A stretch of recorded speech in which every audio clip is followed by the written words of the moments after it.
You are listening to the Football Diehards podcast with your hosts, Justin Lonero and Bob Harris, sponsored by DraftKings. Sign up now using promo code DIEHARDS, DIEHARDS. Make a first-time $5 deposit, and you'll receive a free $3 ticket. Hello and welcome to the Football Diehards podcast. I'm your host, Justin Lonero, on Twitter at Justin Lonero, along with my co-host, as always, Mr. Bob Harris, on Twitter at Football Diehard, and our executive producer is on the line this evening, Kyle Dvorchak, on Twitter at FF Kyle the Kid. Gentlemen, it is week 11. Mr. Harris, what is going on in Albuquerque, New Mexico this evening? Cold, a little bit of snow, swirling winds, and such like as. But it's November. I think that's what's supposed to happen. I'm sure that's happening in the colder climes that you gentlemen live in as well. Yep. Look, this is we're hitting week 10 or week 11. We're going into the stretch run. People got to start dialing things in. One of the things that we need to start thinking about is, maybe as you look at your roster, shedding depth for, maybe time to start working the handcuffs a little bit more closely. I mean, you're preparing for postseason play in your fantasy leagues. We're going to talk a little bit about some of the running back positions before we get into daily fantasy. You guys have, I got to say, just, since I've been doing this podcast with you guys, I've been very impressed with some of the insights you've been offering. And I like to sit back and listen. I think it's been very educational for me. So I appreciate that from both of you. And I'm going to get the education going right now. We're going to start with the Le'Veon Bell situation. We were talking before we started recording, just how unusual this is for somebody, anybody, even football players, to walk away from $14.5 million. That's what Le'Veon Bell has essentially done by not showing up. We're recording Tuesday night. He didn't show up for the 4 p.m. Eastern time deadline on Tuesday, meaning he is ineligible to play the remainder of the year. We can forget about Le'Veon Bell. Le'Veon Bell is dead to us until next year, and maybe he'll go somewhere and be a great player again. That's probably the general expectation. Maybe he'll make a bunch of money and have a long career. We hope the best for him. But I think, for those of us who've been holding Bell, and I have been, I'm going to tell you right now, I've got that lump of coal sitting on the end of many a bench. So, it's time to start dropping him and shifting in some guys that are a little more useful. But I want to just ask, so let's say you're a James Conner owner, Justin, is there a true handcuff here for you? Jalen Samuels looks like he's it. Is he is he roster worthy to you? I think he is at this point. I mean, look, James Conner's been getting the football a ton, just like Le'Veon Bell would if he were in the equation. So you're going to need some type of insurance. And, he's got the Q tag tonight as we speak. It would make sense. Like you said, it's week 11. Fantasy playoffs will be starting soon. So, for the sake of, first of all, if you drafted James Conner, you got one hell of a deal. And I think that, we've seen it from time to time. You can get running backs and find diamonds in the rough. A few years ago, the Jeremy Hills of the world popped up. So, yeah, absolutely. And you're by doing that, you're protecting your assets. And obviously that's important. So I would grab Jalen Samuels, the running back out of NC State for sure. Yeah, kind of a versatile guy, a tight end. Is he a fullback? Is he a running back? We've seen him play. Mike Tomlin mentioned him, singled him out today. During a press conference, saying the arrow is pointing up. I think he fits what the Steelers like to do with their offense, which is use their running back as part of the passing attack. So I do think he'd be the guy, and I do think he's worth rostering, especially if you're a Conner owner. Another guy, and Kyle, Justin mentioned something, and I've been playing this game 1,000 years, so I can remember when it was Reuben Drunes. I can remember when it was Zach Stacy. I can remember when it was Nick Goings.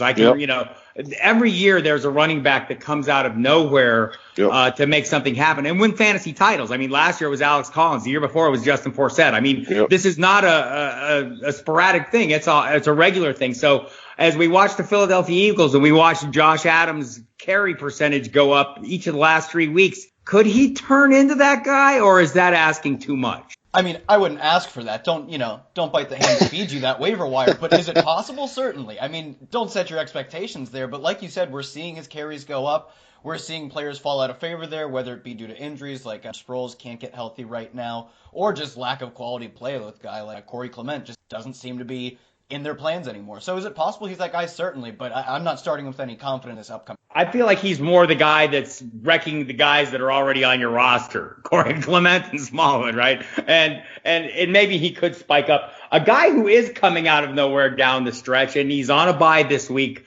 But the work, look, we're playing opportunities here, right, Justin? We love that. Mm-hmm. And Nick Chubb has opportunities, as we've talked about in the past. Matt Waldman from the rookie scouting portfolio loved him more than Barkley coming in. We're seeing some of the reasons why in some of his spike plays. But with that kind of workload, could he be a guy to carry your team down the stretch? I think so. And look, we've been recording all offseason, so we saw the Cleveland Browns sign Carlos Hyde. We saw them throw Duke Johnson some money. Obviously, Duke Johnson has a different role, but Chubb has had knee injuries, so I think there was some skepticism, and rightfully so, prior to the Browns drafting. But they might have struck gold here, and for them to allow Carlos Hyde just to go to Jacksonville, I think that says something about the player. But absolutely, and the time is beautiful for fantasy owners because now Carlos Hyde is out of the equation. Duke Johnson's filling in the role that he should and has over the last couple of years. And now you have a volume back, which I think the idea was Carlos Hyde was going to get that load. Now it's going to be Chubb. And from this point on, like you said, they're on the bye this week.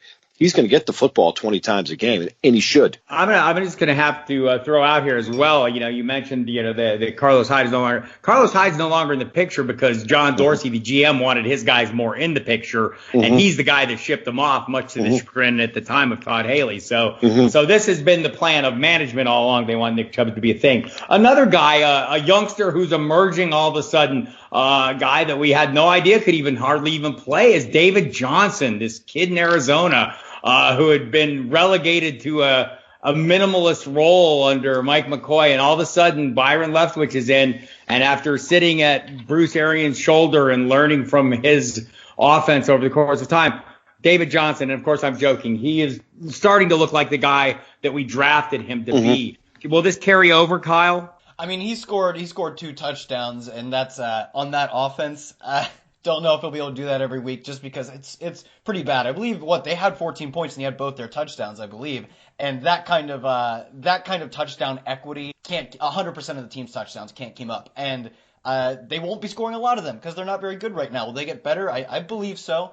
But don't expect last week because last week was if you bought low, that was your reward. It won't be that good every week. But the volume is really, really what I'm excited about. 9 targets.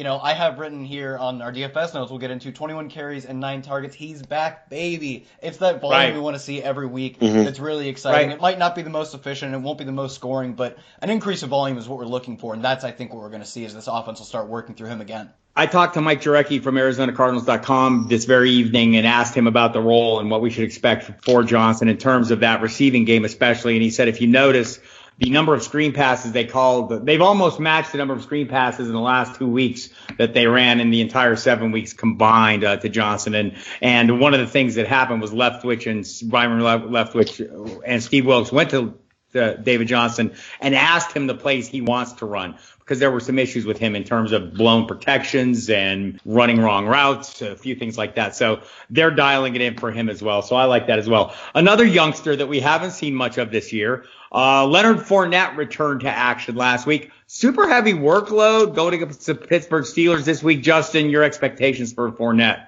this week and going forward? Well, I mean, he's a guy that hasn't been 100% healthy since high school. So obviously the injuries are always going to be a concern with Leonard Fournette. But he is what he is. And we saw this at LSU. I mean, he's a bull.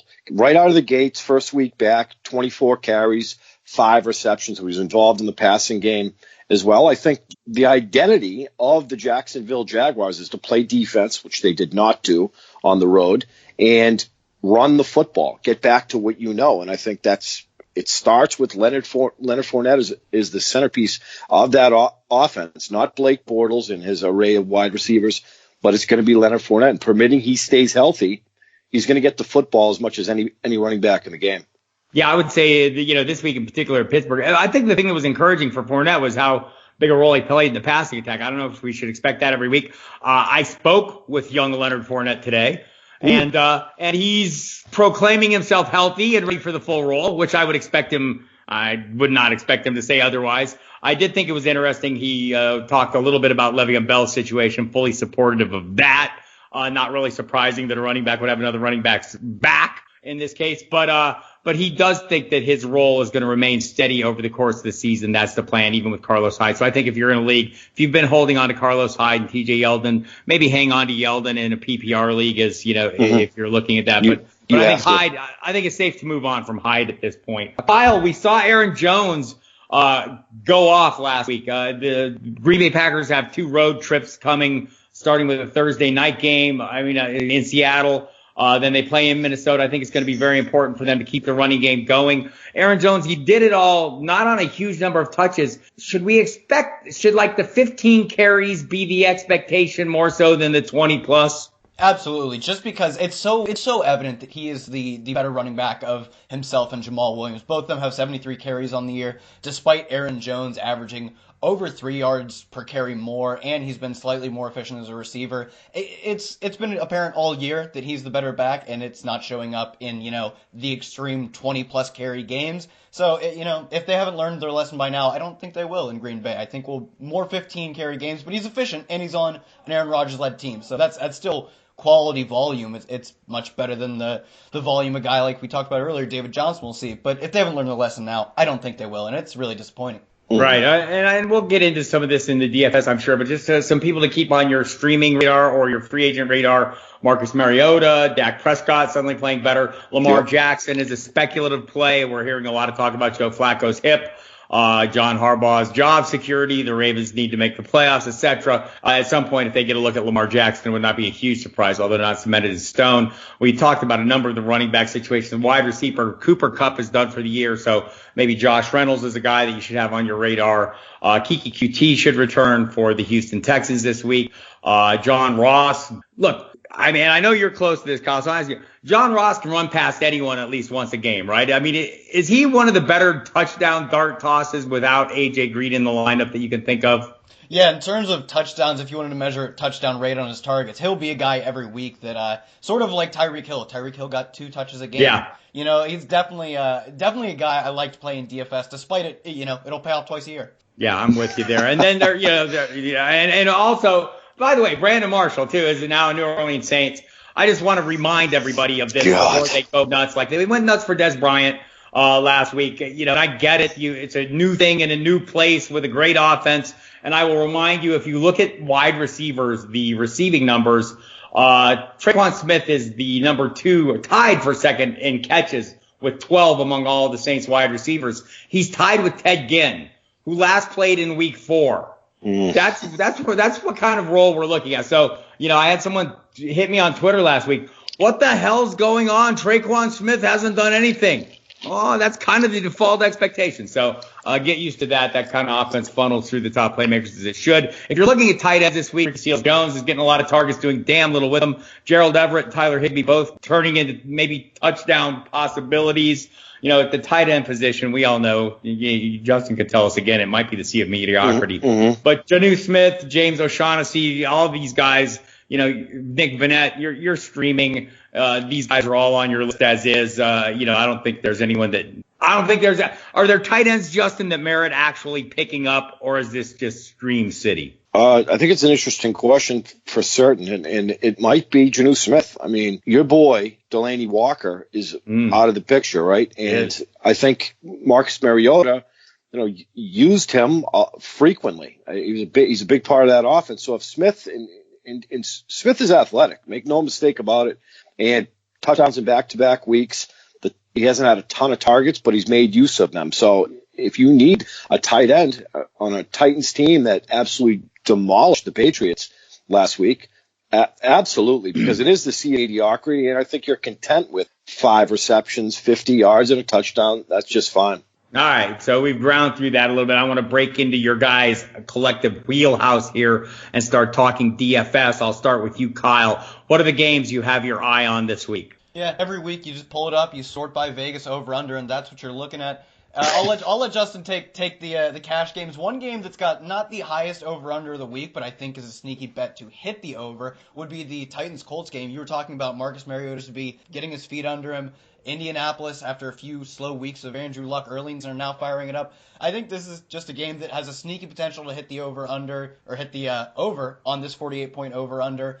And for that reason, I'll be buying a lot of the ancillary pieces of this game at low ownership. Just really, tournaments, that's what you're looking for. Right, and let's just say we've been crushing the overs, right? I mean, the overs have been getting demolished. The Steelers beat the over in the Carolina-Pittsburgh game last week by themselves. We saw the Patriots, Packers the week before. I mean, these high over-under games are getting demolished on occasion, so we love that. Justin, what games are you dialed in on for cash? Well, I think it's going to be every time I see the Saints on the slate. You're looking at a over-under of 55. You have the Eagles. It's on a fast track at New Orleans. I'm going to watch some of that, and I'm going to watch some Drew Brees, and I'm probably going to watch some Carson Wentz against a New Orleans secondary that isn't very good. I mean, they've been plugging the run. The Eagles' backfield is disarray as far as I'm concerned. So there's kind of a 2 or 3-headed monster there. So give me some of the Saints. And give me some Alvin Kamara. And if in this week in particular, you're getting Mark Ingram on the cheap. We saw Ezekiel Elliott run wild against the Eagles a couple weeks ago, so I think Ingram fits more that I might take a discount on Ingram opposed to Alvin Kamara. But that being said, it's tough to get off Alvin Kamara at this point, but you're going to pay a premium. And if you take Mark Ingram, you're going to save some cash there. So it's certainly difficult to get off Michael Thomas or Alvin Kamara at this point, and I'm definitely going to want pieces of Carson Wentz and probably Alshon Jeffrey. But when I know we're going to talk about tight ends, but you're getting Zach Ertz at a discount this week, and he's about as highly targeted as any tight end of the game. And I think at this point in time, you could make an argument that between him and Travis Kelce, it's 1A and 1B. Kyle, who's the quarterback for cash? Who gives me the least downside this week? Least downside, a guy who's got a pretty high floor because of his rushing ability, Marcus Mariota. He's thrown 7 touchdowns on the year. That's pretty abysmal, but then you look, 5 of them came in the last 3 games, which is why I say they're starting to get traction. I think this offense is starting to take form after another new system for Marcus Mariota to learn. I think they're starting to get it down and add rushing ability with an improving offense, and I like Marcus Mariota at 5,400. What about Dak? What about Prescott? Real quick. Any Dak Prescott? Any Dak Prescott love this week, right in that price range? Same type of deal, Kyle. I mean, Dak Prescott can move around well. Mari Cooper is in the equation. We certainly like that. I feel as though Dak Prescott on a fast track at Atlanta is just about as safe, if not safer, than Marcus Mariota. It seems strange to say that. Just before you jump in, Kyle, I mean, for me, for some reason, I feel more comfortable with Mariota. Maybe it's been a little bit longer, the 2 weeks as opposed to 1 week. Mm-hmm. I mean, maybe that's where I'm at. I mean, against the Falcons, I think, the defense is beat up. They may get Deion Jones back here at some point, but for now, I mean, the matchup's okay. I don't know. I'm still leaning a little bit Mariota, and I think for the reason Kyle said, I think this offense is finally coming together. It's a newer, it's a Matt LaFleur, the coordinator, comes from Sean McVay. Kyle Shanahan worked with them, whereas Scott Linehan has been working with Scott Linehan. Yep. And it's not been in general great. Now, I'm not saying you can't call an offense, but I have concerns. So, Kyle, for you, Dak or no? I mean, I'll still take Mariota, and it's exactly what you said. It's the offense that I'm just, looking at, pull up their game log here. 27 points against the Eagles, good.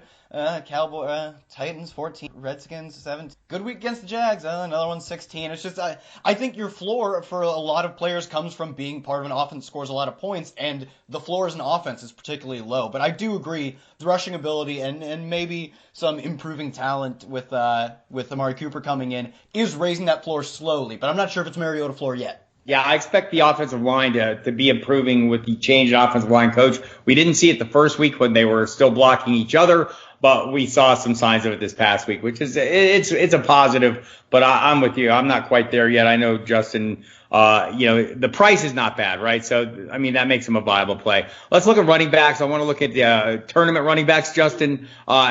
Who do you got? Maybe some lower range, mid range price guys. We're in a tricky position this week, and when starting at the top, it's going to be tough to get off Melvin Gordon at this point, and same thing can be said for Saquon Barkley or Zeke, and right under them You have Alvin Kamara, which I said I will take a gamble on Mark Ingram for quite a discount in that game based on what we see Zeke Elliott do to the Eagles. But it's going to be very difficult for me to get away from Christian McCaffrey, given the volume that he's receiving at this point. And I think that the Lions can get absolutely gashed on the ground. So I'll take the Christian McCaffrey discount over probably any of those players at this point. And like Kyle was saying earlier, you're not getting a David Johnson discount at this point in time, but we're paying for volume. And if it's the David Johnson we all know and love, then his ceiling is as high as any of the people that I mentioned before, being Gordon Barkley or Zeke.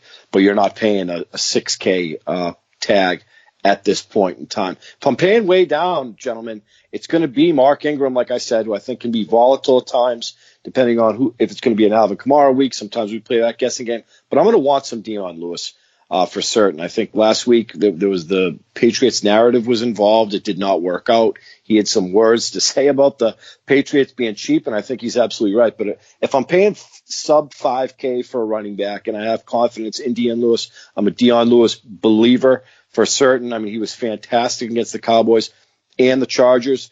We like the Titans in that game, and if the game's script, if it is some type of shootout, Dion Lewis is capable of getting the ball 20 plus times and being special with the football in his hands in the passing game as well. So give me some Dion Lewis, give me some Mark Ingram on the cheaper side of things.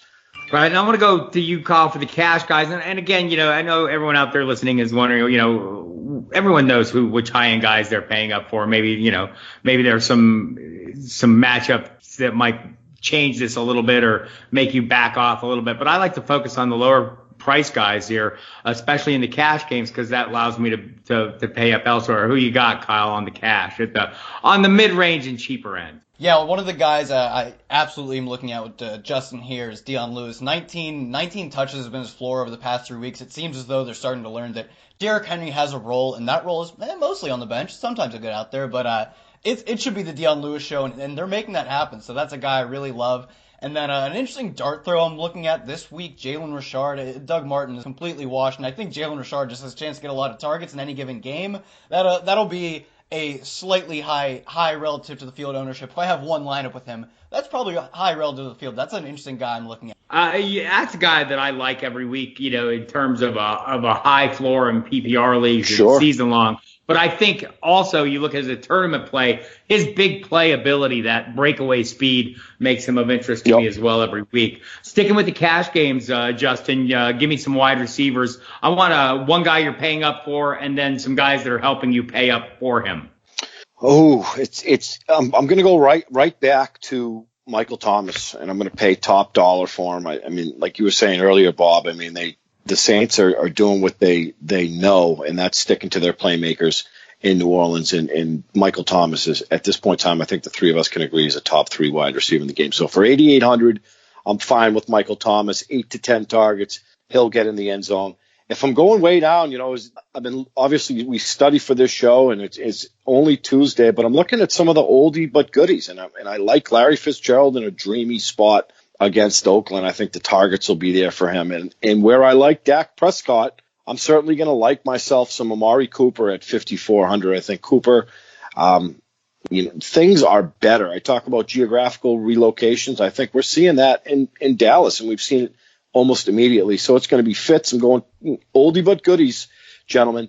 It's going to be Fitz. It's going to be Amari Cooper. And like Kyle was saying, likes the Titans. It's going to be tough to get off Corey Davis at this point in time, because if the Titans are going to win football games, I think Corey Davis is going to be a centerpiece of that offense. So you get him for 5,600, and he could easily have a week like he had against the Pats again. I think against the Pats, I think it maybe started in Dallas. We started to see the Corey Davis we all drafted way too early, it turns out. But seeing Stephon Gilmore's no joke, right? He can cover. The other thing, though, that Matt LaFleur again is doing is moving Davis all around the formation. I know it seemed like Gilmore was traveling with him a fair amount from what I've seen so far. Mm-hmm. But I think he's a guy that you can create some great mismatches with. I'm with you on him. Tournament wide receivers, Kyle, who run me down a top 3 at the various price ranges, if you would. Yeah, a guy I'm looking at the top will go heavy first. AB 7,800. They're pricing him because he plays Jacksonville. I think he's like the 5th most expensive wide receiver this week, but it hasn't mattered for him. In 2 games, he's got 30 targets, 17 receptions, 289 yards, and 3 scores. If anything, he's better against Jacksonville. At least they funnel him an insane amount of targets. They right. If Jalen Ramsey thinks he can beat you on a few snaps, we'll give you a lot of them. Get the best of him twice, you'll tear him up. All right, so that's the high-end guy I absolutely have to get into. That's just so incredibly cheap for a guy, not only who's done well against this team in the past, but it's just a great player in general. Moving down, I have 2 really cheap guys, dart throw guys, similar to that Jalen Richard style. I'm looking at Courtland Sutton. He had his highest snap share ever, and he's hit 8 points for whatever it's worth. I'll pull an arbitrary number. He's hit 8 points in like the past 8 games or something like that. Arbitrary threshold, of course, but his usage is going up. 85% of the snaps was his highest, and that's really what I'm looking for out of a guy who I believe in his talent. He's only 4,600. And the ultimate dart throw, we talked about him earlier, Traquan Smith. The volume just isn't there to make him a weekly play at all, but a 54-point over-under, and he'll be a pivot from the super elite chalk that this team has with Alvin Kamara and Michael Thomas. Mark Ingram even after a good week. Right. To me, throwing that dart at a guy that had that, one big game in that offense is pretty reasonable. Justin, you agree? Absolutely. And look, I think he's special, and time will tell. But what we've seen from him, I think he's special, and I think, like we continue to say all the time, rookies have bumps and bruises, and that's just a part of the learning curve.